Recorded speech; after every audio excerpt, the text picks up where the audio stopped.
기도드리겠습니다. 전능하사 천지를 만드신 하나님 아버지를 내가 믿사오며 그 외아들 우리 주 예수 그리스도를 믿사오니 이는 성령으로 잉태하사 동정녀 마리아에게 나시고 본디오 빌라도에게 고난을 받으사 십자가에 못 박혀 죽으시고 사흘 만에 죽은 자 가운데서 다시 살아나시며 하늘에 오르사 전능하신 하나님의 우편에 앉아 계시다가 저리로서 산자와 죽은 자를 심판하러 오시리라. 성령을 믿사오며 거룩한 공예와 성도가 서로 교통하는 것과 죄를 사하여 주시는 것과 몸이 다시 사는 것과 영원히 사는 것을 믿사옵나이다. 아멘. 오늘 우리들에게 주신 하나님의 말씀, 누가복음 11장 1절에서 4절 말씀 함께. 예수께서 한 곳에서 기도하시고 마치심에 제자 중 하나가 여짜오되 주여 요한이 자기 제자들에게 기도를 가르친 것과 같이 우리에게도 가르쳐 주옵소서. 예수께서 이르시되 너희는 기도할 때에 이렇게 하라. 아버지여 이름이 거룩히 여김을 받으시오며 나라가 임하시오며 우리에게 날마다 일용할 양식을 주시옵고 우리가 우리에게 죄 지은 모든 사람을 용서하오니 우리 죄도 사하여 주시옵고 우리를 시험에 들게 하지 마시옵소서 하라. 아멘. 오늘은 주의 기도에 담긴 5가지 요청 중에 이제 4번째 요청에 대한 것입니다. 우리 죄도 사하여 주시옵고. 마태복음 6장 12절은 조금 더 우리에게 익숙한 말씀으로 부연의 설명을 덧붙이고 있는데요. 우리가 우리에게 죄 지은 자를 사하여 준 것 같이 우리 죄를 사하여 주시옵고 이렇게 말씀하죠. 그 4번째 요청은요, 죄의 용서를 구하는 것입니다. 아버지께 이 자비와 불쌍히 여기는 마음으로 하나님께서 우리를 대해 주시기를 구하는 것, 이것이 이제 4번째 요청에 해당되는 말씀이죠. 그러면 우리가 여기서 생각해 볼 것은 먼저 용서란 무엇인가 하는 겁니다. 용서란 무엇인가?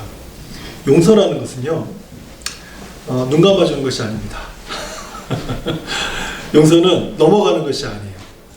용서는 그 사람의 잘못을 어떤 식으로든 간에 그 사람에게 고통을 주지 않기로 내가 결심하는 것. 그 사람의 잘못을 내가 그 사람이 무엇을 잘못했는지 알고 있습니다. 내가 그 사람을 용서하기로 했다면 어떤 형식으로든 간에 그 사람에게 고통을 주지 않기로 내가 결심하는 것. 이게 용서입니다. 그러니까 상대방에게 심한 말을 한다든지 독한 말, 심지어는 저주스러운 그런 말까지 우리가 내뱉을 수가 있죠. 근데 그렇게 하지 않는 것. 근데 그것이 용서라는 거예요. 왜냐하면 그것이 상대방에게 고통을 주기 때문에 그렇죠. 또는 이런 분들 있죠. 내가 받았던 고통 그대로 또는 2배 이상으로 갚아주는 것. 이것을 우리는 용서라고 하지 않아요. 근데 우리는 이렇게 해야지 용서를 해도 용서한 것 같은 그런 생각을 갖게 되는 거죠. 또 한 가지 있다면 그 사람의 불행을 지켜보는 것. 그 사람이 나에게 심한 잘못을 했습니다. 그래서 하나님께서 그 사람에게 나의 원수를 갚아주듯이 갚아주셔서 그 사람이 결국에는 불행한 인생을 살아가는 모습을 내가 지켜보도록 하는. 우리는 이것을 나는 용서했고 하나님은 갚으셨다 라는 개념으로 이렇게 생각을 했을 때 우리는 그것을 용서라고 말할 수 없다는 거예요. 근데 많은 경우 성도님들이 이 용서에 대한 잘못된 이해를 하는 경우가 의외로 많아요. 그 중에 하나가 뭐냐면 용서에 대한 잘못된 이해, 참는 것. 내가 참고 있으면 용서하고 있다라고 생각을 하는 거예요. 참고 있는 것. 근데 참는 것은 용서하는 것이 아닙니다. 우리 부부관계 속에서 한번 생각해 보세요. 상대방이 잘못을 했어요. 아내가 잘못을 했어요. 남편이 잘못을 했어요. 이를 악물고 참습니다. 1년을 참았어요. 그게 용서하는 겁니까? 벼르고 있는 거죠. 참는 것은 용서가 아니라 벼르고 있는 것이다 라는 거예요. 또 다른 경우는 우리가 생각하는 용서의 잘못된 개념이에요.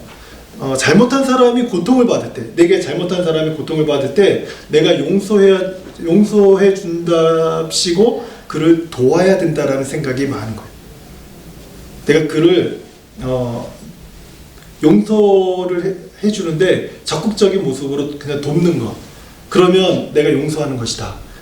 심지어는 그 사람이 잘못 때문에 다가오는 그 사람의 고통을 내가 막아주는 것, 도와서 막아주는 것, 이것을 용서라고 생각할 수도 있다는 거죠. 근데 이것은 다 용서에 대한 잘못된 이해에서 비롯된 행동들입니다.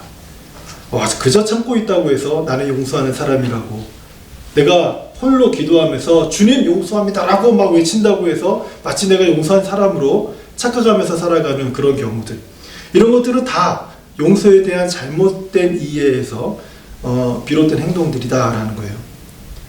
그러니까 이 네 번째 요청, 용서를 받고 용서해 주는 것, 이것은 이런 내용과는 전혀 다른 내용이라는 것입니다. 왜냐하면 우리가 참는 것, 도움을 주는 것, 또 내가 이를 악물고 너그러운 마음으로 그를 위해서 기도해 주는 것, 이것은 다 선한 것들입니다. 뭐 해서 안 된다 이런 뜻이 아니에요. 하면 너무 좋죠. 그렇다고 해서 내가 그런 행동을 했다고 해서 그 사람의 죄에서 나의 선한 행동들이 그를 구원시킬 수 없다라는 거예요. 용서는 죄와 관련된 것입니다. 나와 너의 관계 속에서, 나와 그들의 관계 속에서 용서라는 단어가 서로 안에 개입될 때는 그것은 죄라고 하는 문제가 개입되어 있는 거예요. 그래서 나의 어떤 행동과 양심과 어떤 사람들이 칭찬할 만한 행동을 했다고 해서 그 죄의 문제가 나의 선한 행동과 어떤 모습을 통해서 그를 구원한다든지 그가 그의 행동이 나를 구원한다든지 하는 것이 아니기 때문에 그래요.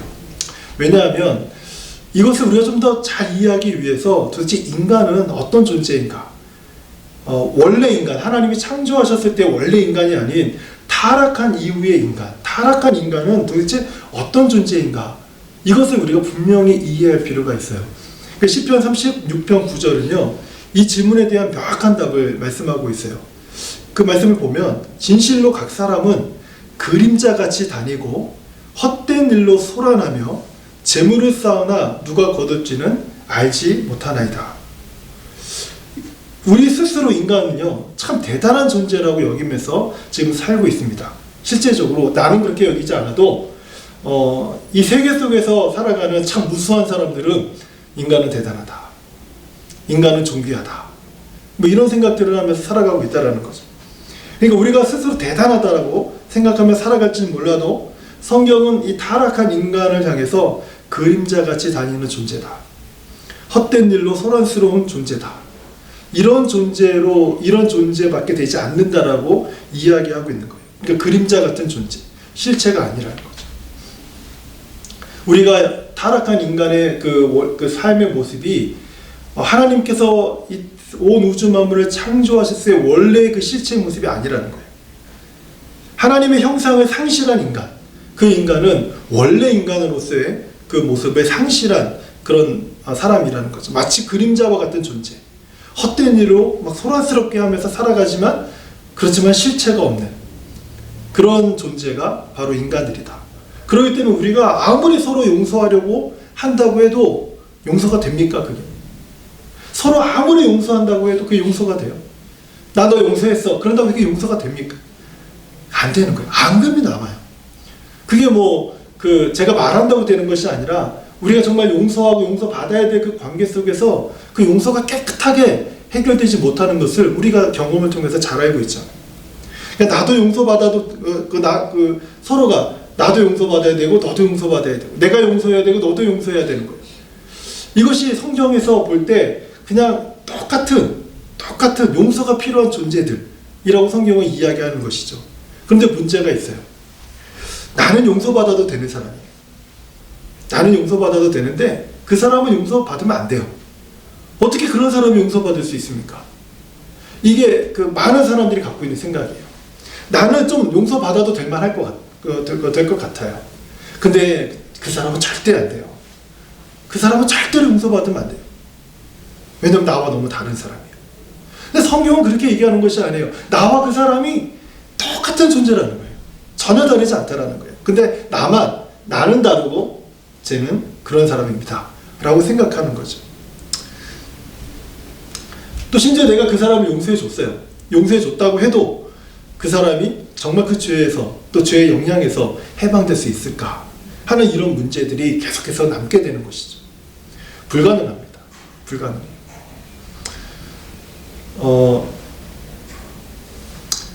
한 예를 들어볼게요. 뭐 실제 예예요. 실제 예. 저희 집 문서를요, 저희 친척이 팔아먹었어요. 집 문서를. 아주 오래전 일이에요. 근데 그분은 신실한 장로예요. 그 나중에 목사가 됐어요. 안 갚아요.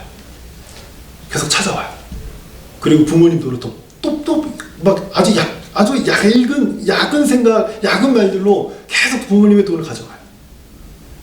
우리들이 머리가 크면서 그게 다 보여요. 다 알아요. 그것 때문에 아버님은 어머니를 용서 못해요. 예수 믿는 사람이 어떻게 저럴 수 있냐는 거죠. 근데 신기한 것은 세월이 많이 흘렀습니다.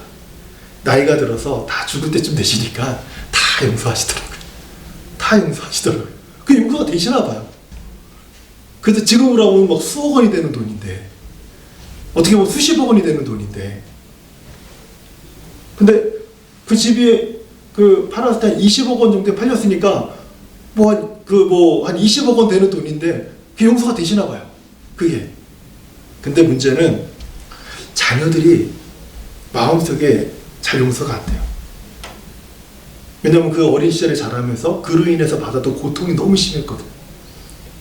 그 고통이 부모님들의 불화로 인해서 심리적으로 얻는 고통, 물질적으로 우리가 살아야 될 때, 누려야 될 때 누리지 못했던 고통, 그거 다 부모님이 갚았거든요. 그럼 우리가 용서했다고 해서 그 용서가 정말 다 용서되는가? 그리고 용서받았다고 해서 정말 그 용서가 내가 그 모든 문제에서 나는 자유로워질 수 있는가? 불가능하다라는 거예요. 그게 이게 쉬운 문제가 아니라는 것입니다. 뭐 다른 종류의 죄는 둘째 치더라도 내가 그 사람이 한 번의 죄를 용서했다 하더라도 이 사각이 똑같은 죄악된 행동이 반복되고 또 반복되는 모습이 우리의 관계 속에서 드러난다는 거. 제가 지난번에도 말씀드렸지만 아내들이 남편에게 항상 하는 얘기가 있어요. 10년 동안 내가 똑같은 소리를 그렇게 해도 못 알아듣는다. 어쩜 그렇게 당신은 똑같은 말을 10년 동안 하게 하냐. 근데 제가 들었을 때는요, 항상 다른 말이었어요. 항상 다른 말. 근데 아내가 볼 때는 맨날 똑같은 말이에요. 맨날 똑같은 거를 다르게 지적했는지 모르겠지만 나는 항상 다른 건데 항상 똑같아요. 그러니까 항상 똑같은 행동이 반복되고 반복되는 그 모습이 내 모습에서 발견되고 있다는 거죠. 그리고 그 사람에게서 또다시 발견되고 있는 것을 우리가 알게 되는 거예요. 그러면 우리 죄도 사하여 주시옵고, 이 요청은 우리가 도대체 무엇에 근거해서 우리가 하나님께 기도하면서 우리가 용서를 구하고 용서를 해줘야 하는가 하는 이런 의문이 남게 돼요. 우리 죄도 사하여 주시옵고, 이 기도는요, 하나님의 자비를 의지해서 구하는 기도입니다. 하나님의 자비. 예레미야가 3장 22절을 보면 여호와의 자비와 긍휼이 무궁하시다, 끝이 없다라는 것이죠. 그렇기 때문에 우리가 진멸되지 않는다. 그러니까 오직 여호와의 자비와 긍휼만이 우리를 죄로 진멸되지 않게 하신다. 지금 성경은 그것을 이야기하고 있는 거예요. 주의 기도는 아버지여 라는 부름으로 시작을 합니다. 그리고 하나님의 자녀요, 주의 성도들이 하늘에 계신 하나님에게 아버지여 라고 부를 때, 그럴 때 그 아버지, 그 우리 주 하나님은 어떤 분이십니까? 하나님은요, 우리의 체질을 아세요. 우리가 어떤 사람들인지, 우리가 근본적으로 무엇을 추구하며 살아가는지 그걸 아세요. 그리고 우리의 마지막이 진토라는 걸 알아요. 흙으로 돌아갈 거라는 걸 알고 계세요. 그래서 하나님은 그저 무한한 자비로 우리를 대하십니다. 우리의 체질이 무엇입니까? 우리의 체질은요, 본질상 진노의 자녀라고 그랬어요. 그러니까 죄를 더 좋아해요. 본질적으로 죄를 추구하며 살아가는 것이 우리들이. 하나님 그걸 알고 계세요. 우리는 죄를 떠나서 살 수 없는 존재라는 것을 하나님은 알고 계세요. 그래서 무한한 자비로, 무궁한 자비로 우리를 대하시는 거예요.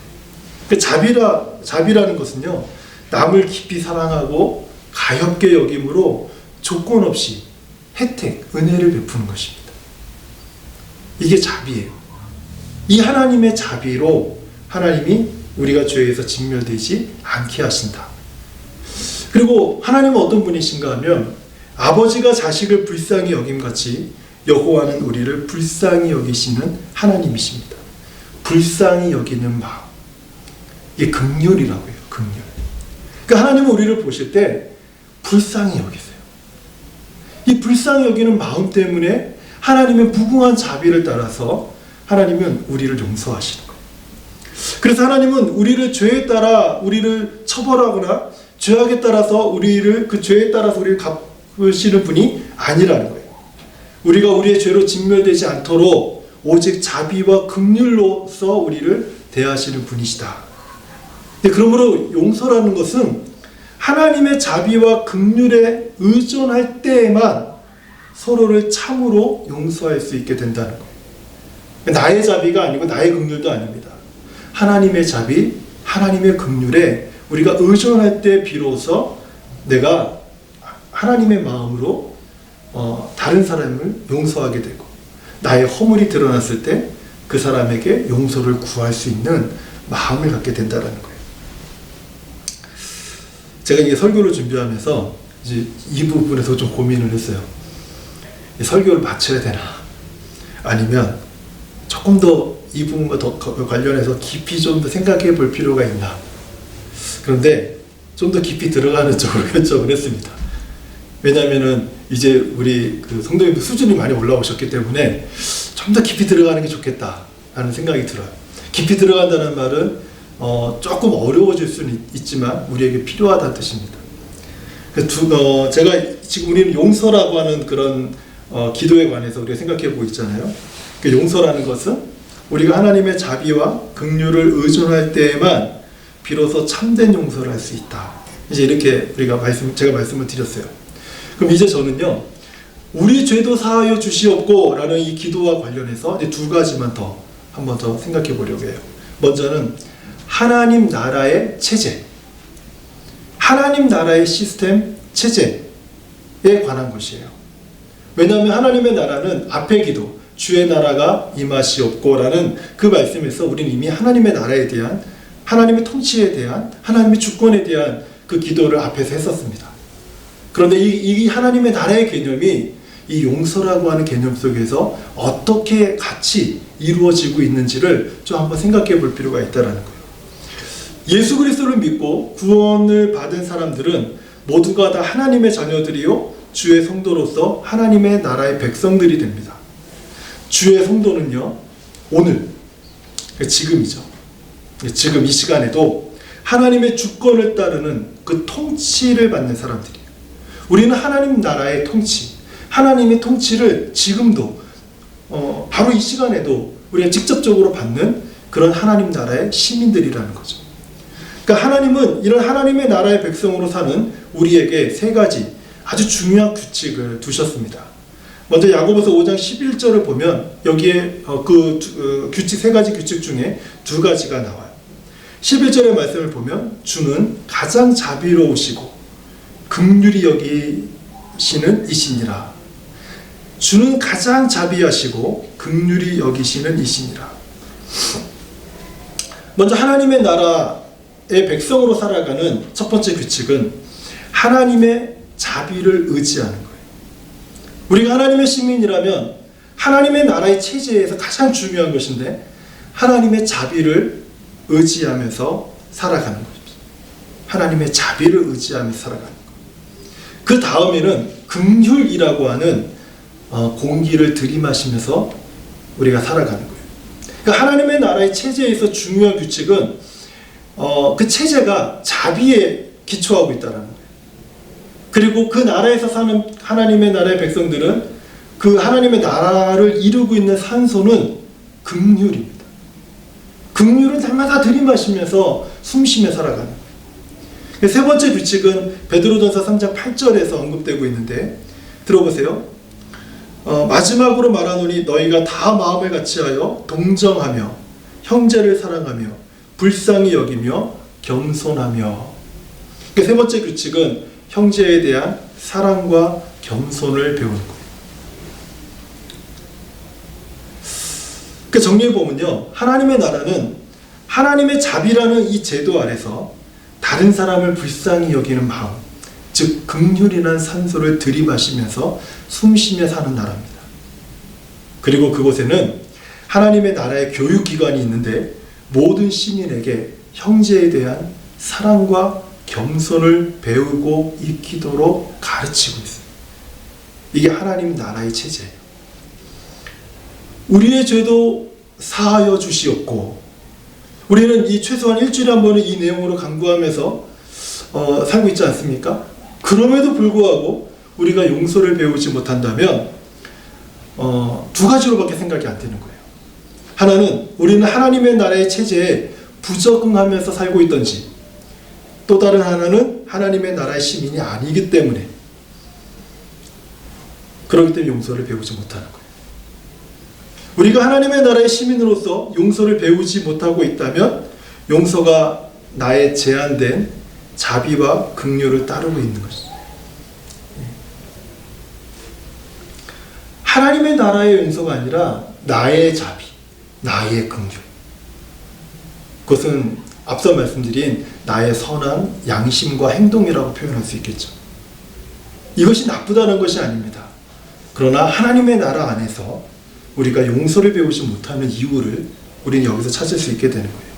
내가 허용하는 사랑, 그 겸손의 범위 안에서 내가 용서를 베풀려고 하고 있기 때문에, 사랑하려고 하고 있기 때문에 제한된 사랑과 겸손으로서 나는 괜찮은 사람이야 라고 생각하면서 살아갈 수 있다는 거예요. 하지만 하나님의 나라의 시민이 따르는 용서라는 것은 하나님께서 내게 베푸신 자비와 긍휼을 따르는 것입니다. 하나님의 나라의 시민이 따르는 용서는 우리에게 보여주신 하나님의 사랑과 주님의 겸손을 배움으로 인해서 실천되는 거예요. 하나님의 사랑을, 하나님의 겸손을 배우는 것이죠.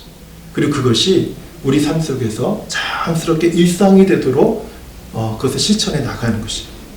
그래서 시편 85편 10절은요, 하나님 나라 밖에서는 도저히 불가능한 사실을 말씀하고 있어요. 이것은 이루어질 수 없는 일이에요. 하나님 나라 밖에서는 인애와 진리가 같이 만나고 의와 화평이 서로 입맞춘다.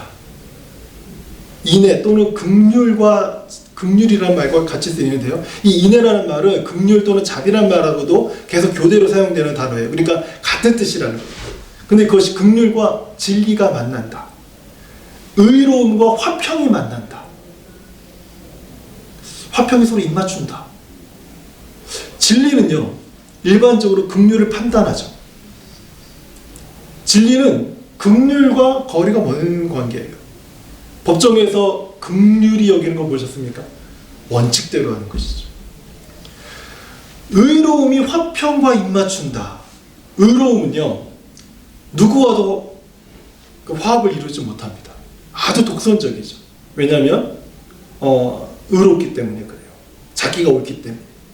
그래서 굉장히 독선과 교만이 강한 그런 모습이 갖고 있죠. 화평은 그렇지 않죠. 근데 의와 화평이 입맞춘다? 이 둘은요, 서로 다 만나기가 어려운 관계들이에요. 그런데 하나님의 나라는 긍휼과 진리가 만날 수 있을 만큼 하나님의 위대한 통치가 있는 나라. 우리는 십자가를 하나님의 공의와 하나님의 사랑으로 얘기하잖아요. 이게 어떻게 가능합니까? 공의가 있는데 사랑이 있다고요? 완전한 심판이 있는데 완전한 사랑이 있다고요? 이건 불가능한 것이거든요. 근데 그것을 가능케 하는 위대한 하나님의 통치가 있는 곳, 그것이 바로 하나님의 나라라는 거예요. 그래서 하나님의 나라의 특징은 긍휼이 심판을 이깁니다. 화평이 의를 이기는 나라이고 자비가 죄를 이기는 나라예요. 그 정죄가 없는 나라입니다. 하나님 나라 안에서는 정죄가 없어요. 하나님의 나라는 정죄하지 않는 것만으로 충분하지 않는 나라입니다. 하나님의 나라는 사랑과 겸손으로 용서를 이루는 나라예요. 근데 우리는 정죄만 하지 않아도 대단하다고 생각하는데, 중요한 것은 내가 성도이고 하나님의 자녀라면 우리는 하나님의 나라의 통치를 받는 시민이라는 거예요. 하나님께서 우리에게 요구하시는 도덕적인 삶은 이 정도 수준에 있어요. 성경은, 그리고 교회는, 또 하나님은 우리에게 이 땅에서, 이 세상에서 말하는 도덕의 삶을 살라고 말하지 않아요. 왜냐, 우리가 하나님 나라 밖의 사람들이 아니기 때문이니까. 하나님 나라 안에 있는 시민들이 받는 하나님의 통치, 그 통치를 받는 백성들에게 하나님이 요구하시는 도덕은 바로 여기에 있습니다.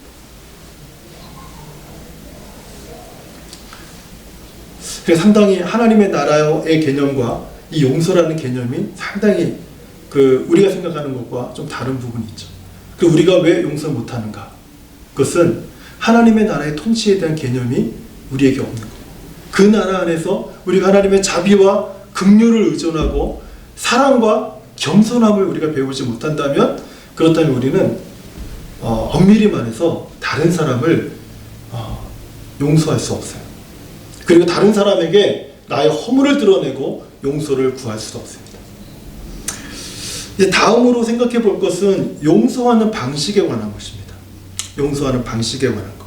우리의 죄도 사하여 주시옵고.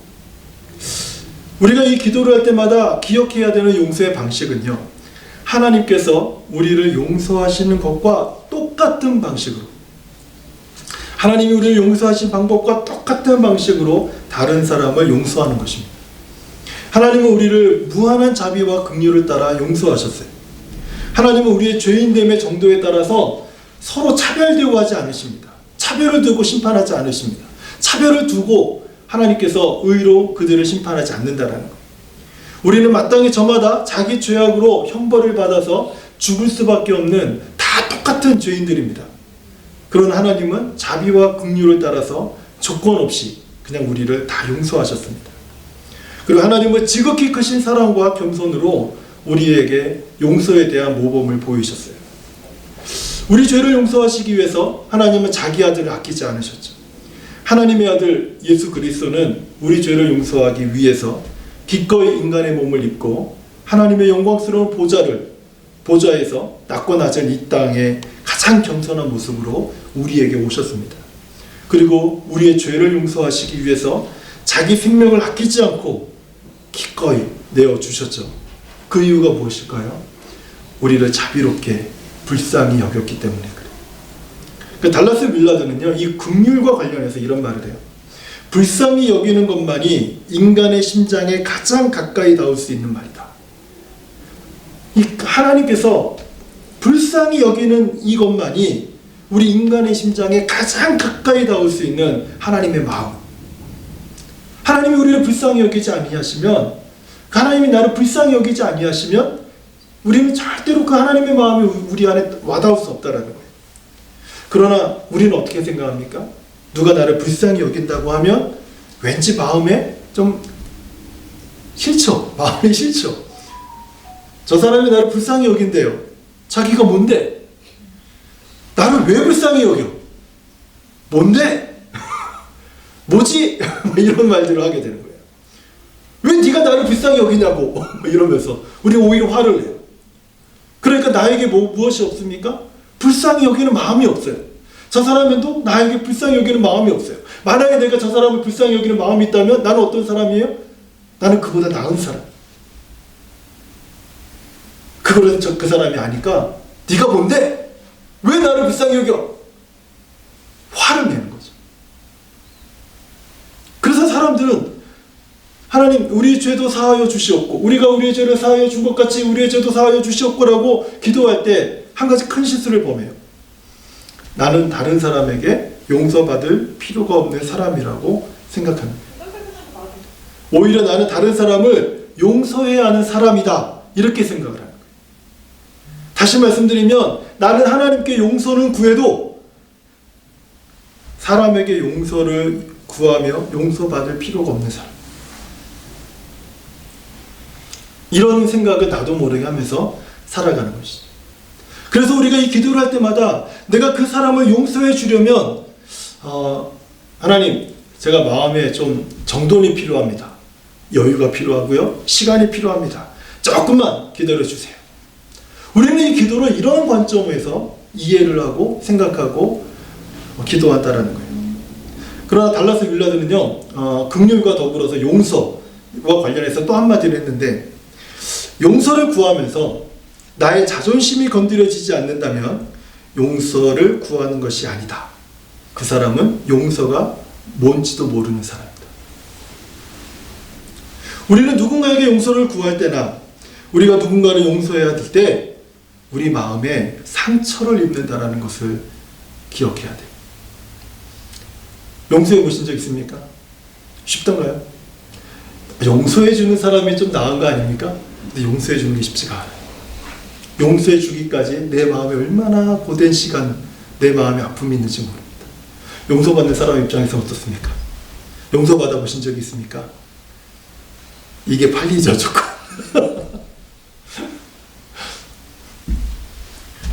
힘들어요. 용서받는 것도 힘들고 용서하는 것도 힘들어요.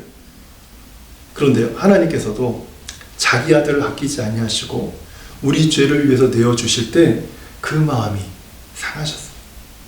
예수님께서 우리 죄를 위해서 십자가에 기꺼이 자기 목숨을 내어주시기 전날 밤, 아버지여 할만하시거든 이 잔을 내게서 옮기시옵소서. 너무 힘든 거예요. 너무 힘드신 거예요. 그래서 성경은 그 표현으로 땀이 핏방울이 되듯이 기도하셨다라고 하는 그 간절한 표현. 여러분, 그것이 결코 쉬운 그 기도였을까요? 아니죠. 용서하는 사람이나 용서받는 사람이 너무 힘들다는 거.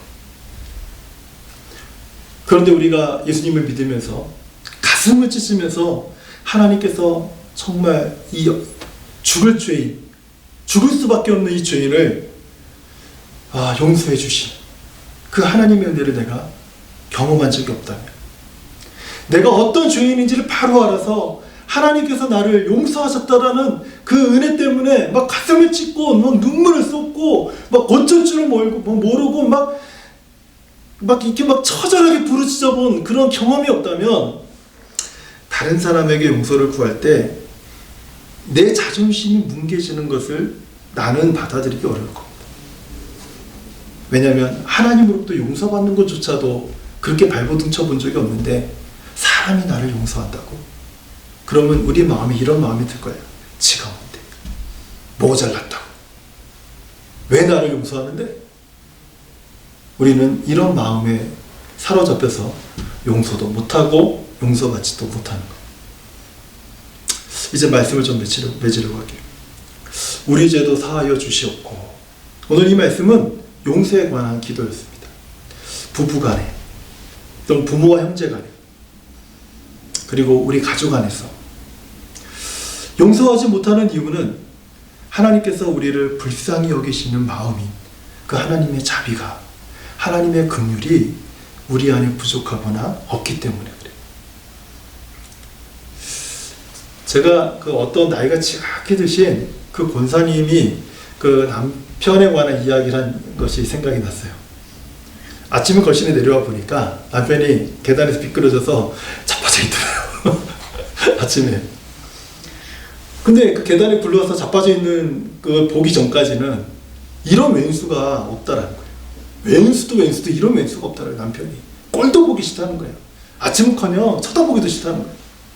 그런데 그날 아침에 계단에서 미끄러져서 자빠져가지고 막 이렇게 푹 처져 있는 그 남편의 모습을 보니까 너무 불쌍하더래요. 남편이. 저렇게 불쌍할 수가 없더래요. 남편이. 그러더니 그 왼수처럼 보였던 남편이, 그 남편에 대한 그 마음이, 그 남편의 허물이 막 눈 녹듯이 다 녹아져 버리더래요. 그러면서 다시 남편을 아끼고 걱정하고 또 건강을 염려하는 그런 모습을 보게 됐대요.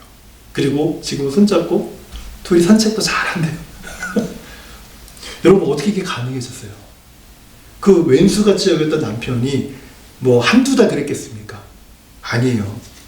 10년 넘었어요. 죽지 못해 같이 살고 있었던 거예요. 근데 왜 갑자기 바뀌었을까요? 갑자기 불일듯이 사랑이 일어나서? 아니에요. 불쌍히 여기는 마음 때문에 그래요. 불쌍히 여기는 마음을 다 가지니까 남편이 용서가 되는 거예요. 이때 이 마음이 하나님의 자비와 긍휼의 마음이에요. 그래서 저는 개인적으로 이렇게 생각해요. 그 권사님의 마음에 하나님의 자비와 긍휼의 빛이 비친 게 아닌가. 갑자기 왜 어제 좀 전까지만 해도 왼수였던 사람이 어떻게 이렇게 용서가 될 수 있겠어요? 그럼 불가능한 일이죠. 만년설이 갑자기 1분 후에 녹습니까? 그렇지 않아요. 그 만년설 같이 쌓였던 증오와 원망과 막 그 허물이 어떻게 갑자기 1분도 안 돼서 확 다 녹아버립니까? 하나님의 그 자비와 긍휼의 빛이 우리를 비추면 그때부터 하나님의 마음으로 용서하는 마음이 전달되기 시작하는 거죠. 하나님은 저는 우리 삶에 가장 가까운 곳에 하나님의 자비와 긍휼을 배울 수 있는 학교를 주셨다. 저는 이렇게 생각이 들어요. 예. 우리 가정 안에서 하나님은 우리가 가정 안에서 하나님의 자비와 긍휼로 숨쉬면서 또 우리 가족들이 서로 간에 사랑과 겸손으로 서로를 대하는 법을 배우도록 하나님이 두신 하나님의 기관이다. 저는 가정이 이런 기관이라고 생각을 해요.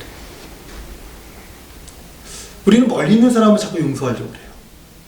그게 아니라 한 입을 덮고 자는 그 사람을 용서해야 되고, 매일같이 소리 지르며 나가는 아이들을 용서해야 되고, 말도 안 되는 행동을 하는 아내를 용서해야 되고, 나를 그렇게 키워주셨지만 머리가 희끗희끗해지신 부모님을 용서해야 되고, 어떻게 용서할 수 있을까요? 바로 하나님의 자비와 긍휼의 빛이 내게 비치면 그때부터 우리가 용서하게 돼요. 왜냐하면 하나님이 나를 불쌍히 여기는 마음, 그 마음을 내가 받았기 때문에 그렇죠. 2022년이 이제 3일밖에 안 남았습니다. 오늘 우리 죄도 사하여 주시옵고, 이 기도가 2022년 마지막 우리 가정을 위한 기도가 됐으면 좋겠어요. 우리 가정을 위해서 하나님, 내가 아내를 용서하듯이 저도 용서받게 하여 주시고, 제가 제 자녀를 용서하였듯이 내 자녀들이 나를 용서하게 하여 주옵시고, 또 이것이 우리 교회를 위한 마지막 기도가 됐으면 좋겠어요. 하나님, 내 마음에 참 서운했던 그분을 내가 용서하듯이 나도 용서받게 하여 주시고, 우리가 서로 사랑과 겸손으로 서로를 주의 마음으로 대하는 그런 신앙의 삶, 그런 믿음의 삶을 우리가 살게 해 주십시오. 이렇게 우리가 올 한 해를 기도로 이렇게 마칠 수 있다면 2023년도는 참 희망이 넘치지 않겠습니까? 소망이 막 넘치지 않겠어요? 그렇죠? 자녀에 대한 기대가 있고, 남편과 아내를 향한 기대가 있고, 그리고 교회를 향한 소망이 있고, 그리고 그 소망을 가지고 우리의 사업과 일터와 학교와 여러 가지 모든 우리의 관계 속에서 다시 한번 하나님, 제가 복음의 영광스러운 빛을 비추는 하나님의 사람이 되게 해주십시오 라고 하는 그 기도가 우리 안에 다시 더 울씬 풍기는 그런 새해를 우리가 시작할 수 있지 않을까 하는 생각이 듭니다. 우리 죄도 사하여 주시옵고, 이 기도가 우리 2022년에 마지막으로 하나님 앞에 진정으로 올려드리는 그런 기도가 되시기를 축원합니다. 하나님 감사합니다.